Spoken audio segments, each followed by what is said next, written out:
Cinemagram gets a thumbs up in the App Store. David Now, the new name to know, and George tells me how he does it in the Valley.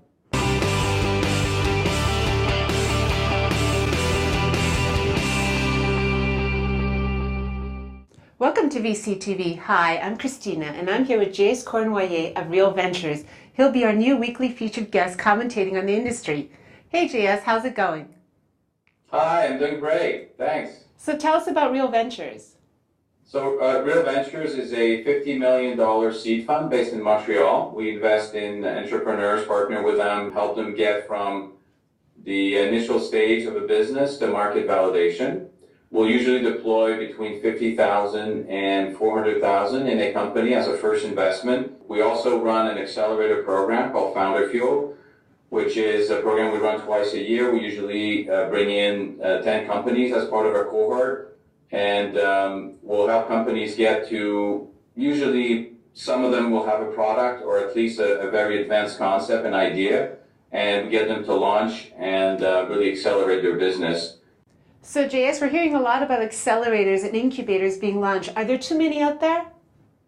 So, I don't think so. I think accelerators, the nature of them, and as long as they're done the right way, is to help entrepreneurs accelerate their business. So giving them access to networks, giving them advice. Now, there are some accelerators that start that, don't provide value, and I think those are a small problem, but, they'll go away. The beauty of the world we live in now is that we're all connected.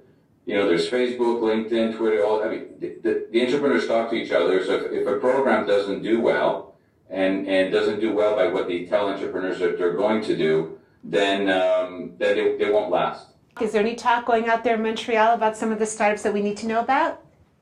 So, well, there's one that just launched. The company's name is Factile. It was started by Temo Shalasani, and we invested in Temo because he builds great products. So they built a newsreader for Twitter, so taking your feed from Twitter and Facebook, converting them into articles that you can very easily read on your phone or iPad and share. So, in December, they came to us and said, we have another idea, and we want to use the rest of the funding to go after it. And we said, you know what? You're passionate about it, go for it.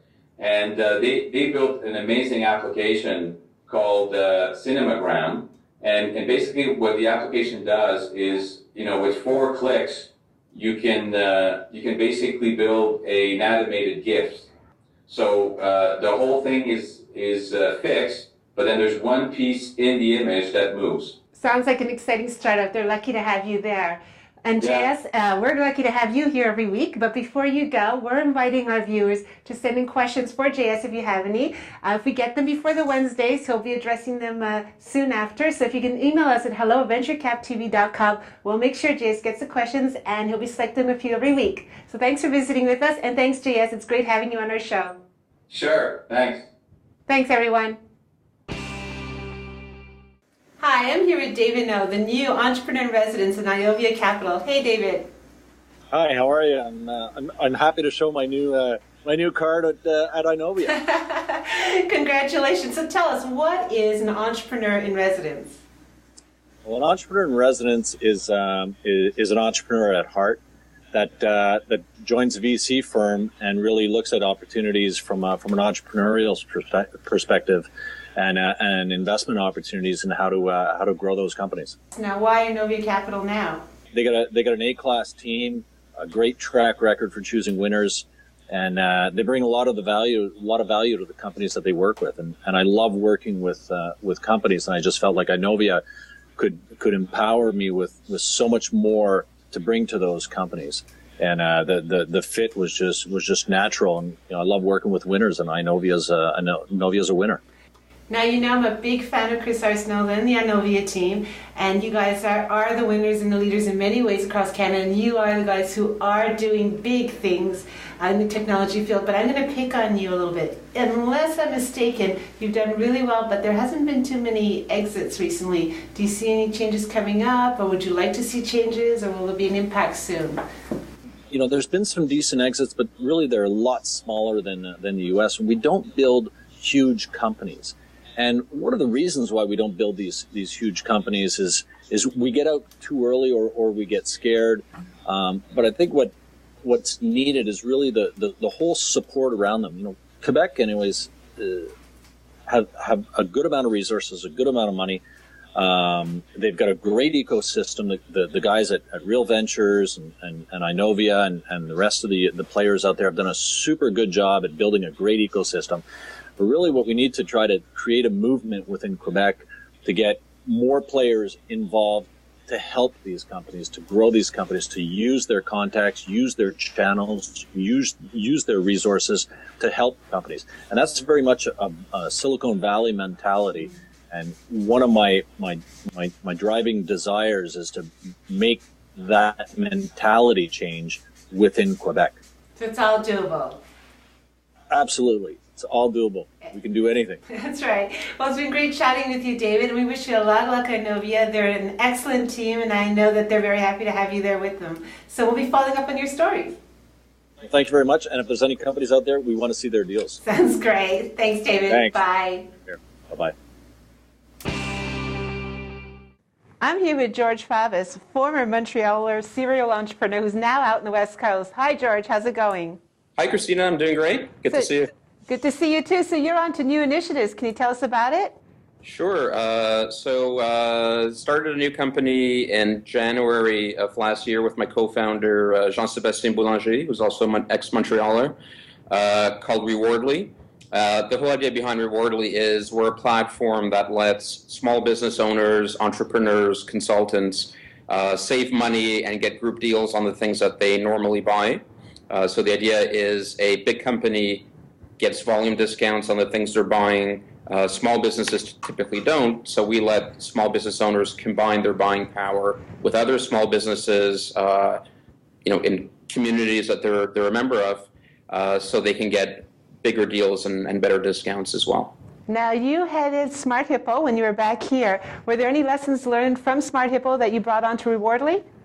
Yeah, I think you always learn lessons with every company or every experience under your belt. I think with Smart Hippo, one of the things we learned was that I think proximity to your initial market is very important.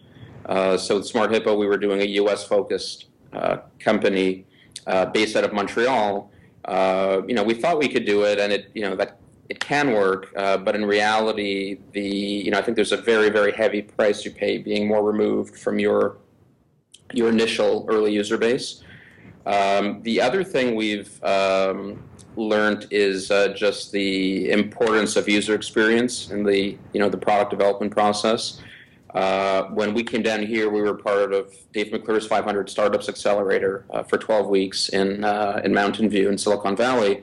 And we really kind of got schooled in the importance of user experience, user testing. And we were actually doing user testing in week 2 of the program, before even having written a line of code. Now, other than it being sunnier and warmer out west than it is here back in Montreal, what are some of the lessons or the best advice that you can give some of our startups here back home for you? Yeah, I think being being in the Valley obviously is great. You have access to more of a critical mass of people that can help you succeed. I think if you're not here, I think what's important is to kind of bring some of those experiences or the way things work in the Valley, back to Montreal or whatever the city is. Ability to iterate quickly and to be user-focused are things that are, I think, weaknesses right now in what I see in the Montreal tech community. I think we've got some very smart, talented, sharp people. But I think, maybe partially because of the way the incentives are set up. You have programs like Shred that subsidize R&D very heavily. So I think what you see is companies that will build out a team and spend 3, 4, 5, 6 months or more building a product without any kind of input at all from the marketplace. Before we go, I'm just curious to know, what's up on the horizon with Rewardly? Well, I mean, we're just coming out of the gate, Christina. We just launched our open beta in September, and we're still doing a lot of iterating on the core product while we continue to grow our user base and our revenues. I think there's a huge untapped opportunity for us. There's 25 million small businesses in North America. The majority of them, more than half of them, are one-person shops.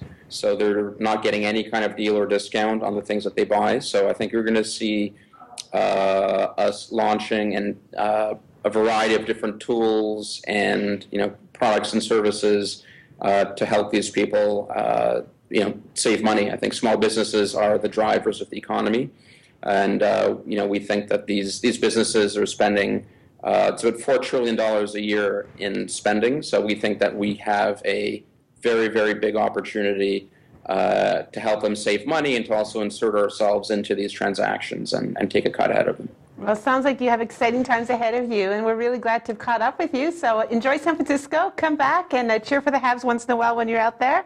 And we'll see you soon. Thanks, George. Thanks, Christina. Take care. You too. And before we go, don't forget the Robot Hackathon at Notman House, March 2nd to 4th, where you could win Rover the Robot. Thank you for visiting VCTV, and come back again real soon.